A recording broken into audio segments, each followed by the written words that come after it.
So a while back, I alluded that we might be using a non-standard kind of power system for the Range Rover in aid of turning it into an Overlander, as you guys saw in the first episode. And Jackery were obviously listening to that because they've sent me this Jackery Solar Generator Explorer 1500 Pro kit here, which is very exciting. And I reckon this might be a very good replacement for your typical overlanding power setup. Let's get it unboxed and take a look.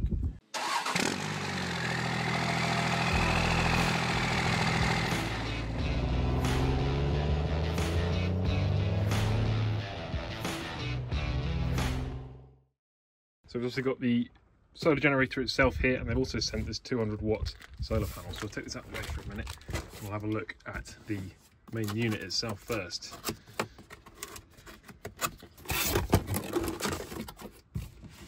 Okay, see what we got.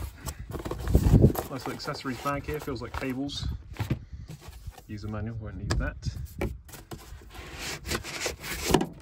Everything these days seems to be packaged so much better than it used to be. Right, see if I can lift this out one-handed.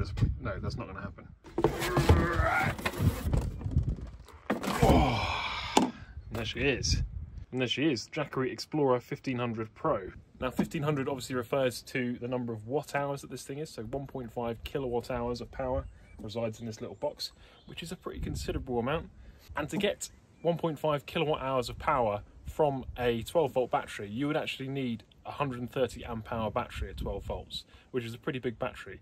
That would also have to be a lithium battery or something similar to that, because if you've got a 130 amp hour lead acid battery, you'd only be able to use about half of that power. As you guys know, you can't really draw a lead acid battery all the way down.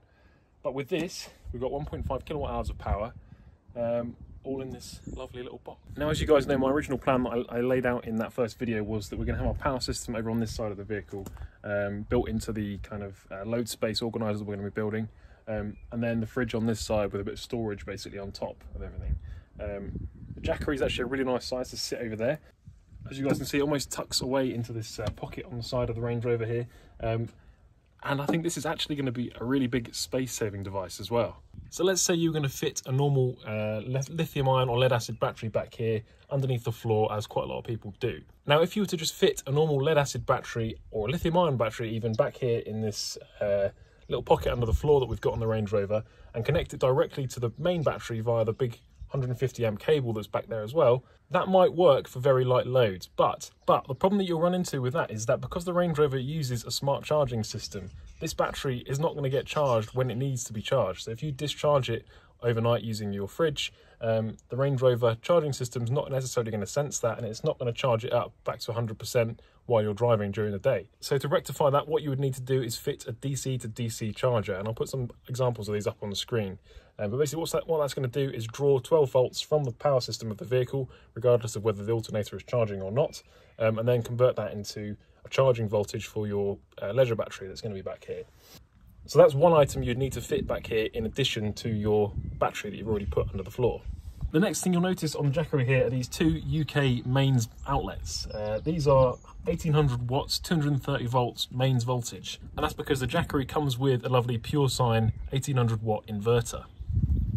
So that's two extra items you'd have to fit in addition to your leisure battery if you weren't using a Jackery. So in terms of charging the Jackery itself, we've actually got a couple of ways of doing that. We've got DC inputs here, and with this we can charge it directly from the vehicle's DC power system. So what we'll probably do with that is set up a relay so that it only charges the Jackery whilst the engine's running, or whilst the ignition's on at the very least, just to make sure that we don't flatten our main battery by charging this. And then we can obviously charge this by mains as well. We can charge it up in our house before we go off on any adventures to give ourselves a bit of a boost. Additionally, if you did have another inverter, you can actually, in theory, charge this via an inverter coming off of a 12-volt power source. And then the third and probably the most interesting way we can charge this up is by solar power. So these DC inputs will also take solar panels, which you guys will see in this box behind me here in a minute. And the really cool thing about this is that we can actually dual charge. So we can charge via the DC from the car at the same time as charging from solar. So if you did have solar panels on the roof of your vehicle, you could charge it via that at the same time as the alternator charging it as well. That's really cool. Now, if you didn't have an all-in-one box like this, solar charging would also necessitate another box that you'd have to fit somewhere in the vehicle, an MPPT solar charger, because you can't just connect solar panels directly to your battery system. You'd have to have another box. So that's, what's that, 3 different items you'd have to have instead of this one unit. It's looking pretty good for the Jackery. And then we've also got 18 watt USBs, 100 watt USB-C. This is really useful if you guys have laptops or any kind of high-powered, battery-powered device. That's going to be really fast at charging them up. As well as a light, you might use that. And a 12-volt outlet. So this is going to be critical for using our onboard fridge.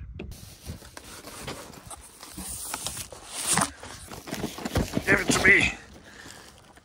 Oh, looks like they come in a pretty nice little carrying box here. So yeah, really nice little ruggedized case to carry it in and protect the panels themselves. Really good for overlandy types. So then these are actually magnetized together at the top, so we can pop them apart. And that will actually reveal our solar panels. How cool is that? As we're in Ireland though, as you guys can see, not exactly sunny today. It's actually raining slightly. But you can imagine if you're somewhere nice and sunny and hot, Spain or Portugal or somewhere like that, you're going to get a nice bit of power out of these. 200 watts maximum, which is a pretty good bit of power.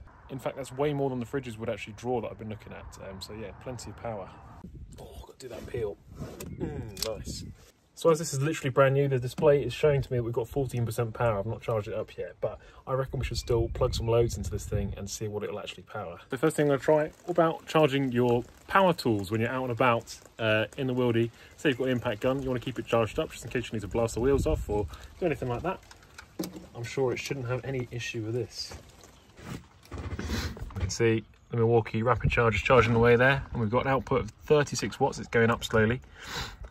46 watts, and obviously we've only got 14% charge because I haven't given this a proper charge yet, but you can see even with that low level of charge we've still got 2 hours of power left to charge this up. So yeah, pretty awesome.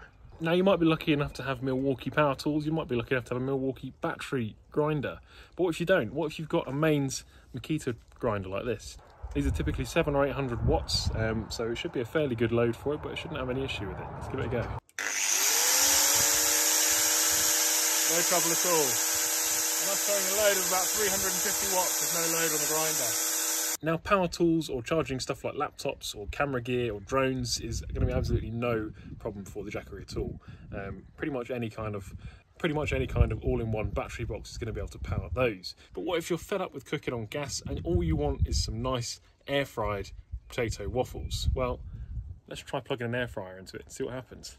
So this is a tower air fryer we actually use in the house. It's 1500 watts, below the 1800 watt max of the Jackery, but it'll be interesting to see how it copes.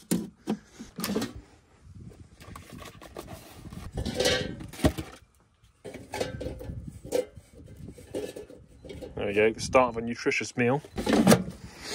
So that's turned on. We'll turn the display on so we can see the power as it comes out. We're set to maximum temperature on here as you need. So we'll set that to 20 minutes. And there we go, immediately 1450 watts being drawn from the Jackery. It's saying it's only going to last 0.1 hour, but that's because we're pretty lowly charged. And this is actually running straight away. So there we go, theoretically if you had this thing fully charged you could actually run the air fryer for an hour, which would do, you know, way more than you actually need. Typically you only need to run this thing for 10 or 15 minutes. So this actually might make sense as a overlanding method of cooking, which is kind of crazy really. The other thing you can do these days is actually get quite low powered induction cookers. So you can get little induction hobs that you can run and then you can do all kinds of cooking off one of these things. So as long as you've got enough power to recharge this thing, so as long as you're driving for enough hours, or you've got enough solar power coming in theory you could cook entirely from electrical power using this thing. So there we go, pretty impressive. I think there's a really good case to be made for these things, unless you're the most serious of serious overlanders. I think this will probably pretty much take care of all the power needs you might need as an overlander. And the other distinct advantage this thing has is it's completely portable. So if you wire in a complete battery system, MPPT charger, inverter, all that kind of DC to DC charger, all that stuff that I mentioned before into your vehicle, that's more or less permanently in there. So if you want to use your battery system elsewhere, even if you just want to walk halfway across the campsite or wherever it is you're staying, you can't do that with that system. With this, all you got to do is unhook it from the DC power to the vehicle and you can pretty much go wherever you please with it, which I think is a distinct advantage. Anyway, I'm going to run inside, enjoy my waffles, and then get this video edited and uploaded really quick because Jackery actually have a 15% sale on, which is going to end on the 17th. So I need to get this video up quick so you guys can see it and take advantage of it if you want. There'll be a link down below for you guys to use. And if you're in the market for a power system, I think this is probably a pretty strong candidate. Like I said, it will be interesting to do a cost comparison as well between what a system like this and a fully fitted traditional power system that you might get in an Overlander. Say no more. I thought what we would do is go on to Cozy Campers, which is an Irish website for camper vans and overland builds, stuff like that. And we will try and price out all the parts you would need to replicate the same specs that you get from the Jackery with a traditional power system. So let's start with the battery. So we've got 3 options from Victron here. As I said before, the power of the Jackery system is 1500 watts. So we're going to go easy on the traditional system. You know, we're going to go with this 100 amp hour, which is equivalent to 1280 watt hours. So we'll add that to our car. 1,000 euros already straight away. Obviously, you could use, like I said, lead acid batteries, but you'd probably need 200 amp hours of those in order to get the same, you know, anywhere near the same watt hours as a lithium system. You know, and also they'll be massively heavy as well in comparison. So we'll go with this. So next, let's look for a DC to DC charger. So we go. This is a 18 amp Victron DC to DC charger. This is actually a little bit more powerful than what's built into the Jackery. That's around 10 amps, but this is about the most comparable thing we can get. It's another 200 euros added to the total there. So next, let's look for an inverter. I did actually find one of these a minute ago. So this is the one I showed you guys earlier. The inverter on the Jackery is actually a bit more powerful than this at 1800 watts max, and is a pure sine wave inverter, a bit like this one. So this is a nice inverter, but this is basically what you would need to equal the spec of the Jackery, something similar to this. Now there are cheaper options than this. You can go, you know, the fully Chinese route, but what we're trying to do is compare with a typical system that would be used in an Overlander, and Victron is a brand that is very commonly used in Overland vehicles, so we'll go with this one. So the next thing we need to match our Jackery setup is a solar controller. Now the Jackery 1500 Pro here actually has a pretty powerful solar charger built in. It's that you can actually take 6 of those 200 watt solar panels that I showed you guys. So that's a total of 1200 watts of solar power it can take at once. So we're going to be looking for something around the 24 amp range in terms of power input. So something like this, very basic one, it's only 15 amps. That's not going to be enough to match the capability of the Jackery. 50 amps is probably a bit too much. There we go, 30 amp MPPT charge controller. So we'll add one of those to the cart as well. So just as we are here with battery, DC to DC charger, 1600 watt inverter and a 30 amp MPPT charge controller, we're looking at a grand total so far of 2,290 euros. Now this is not including all the other stuff that you'd need to buy in order to install all this stuff. So you obviously need something to mount this to, you need cables to go between them all, you need all of the wiring accessories that go between all these things, like fuses and fusible links to keep it nice and safe, and then you've got all the faff of actually installing it as well. And this is before we add stuff that we've got on the Jackery, like USB outputs and those USB-C fast charging ports and stuff like that. They're not going to be hugely expensive to buy, but you know, it's all extra stuff that we've got to think about and add into our system. So in pounds, that's probably just over £2,000, about £2,050, something like that. So the normal price on the Jackery Explorer 1500 Pro is $14.99 here, which is quite a lot of money, but as we can see, it's already about 500 quid cheaper than the Victron system that I just showed you guys there. And at the moment, as I mentioned, we've got this 15% off code, which is going to take it down to that'll take it down to $12.75. So that's considerably cheaper than the Victron system that I just set up. Now I'm not saying the Jackery is going to replace this kind of setup for everybody. This is obviously a much more professional setup, but it does show you can get more or less the same functionality all in one box for a lot less money, and also with a lot less faff setting it up. So yeah, interesting comparison.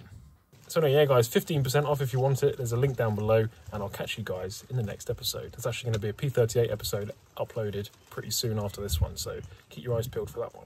Anyway, see you in a bit.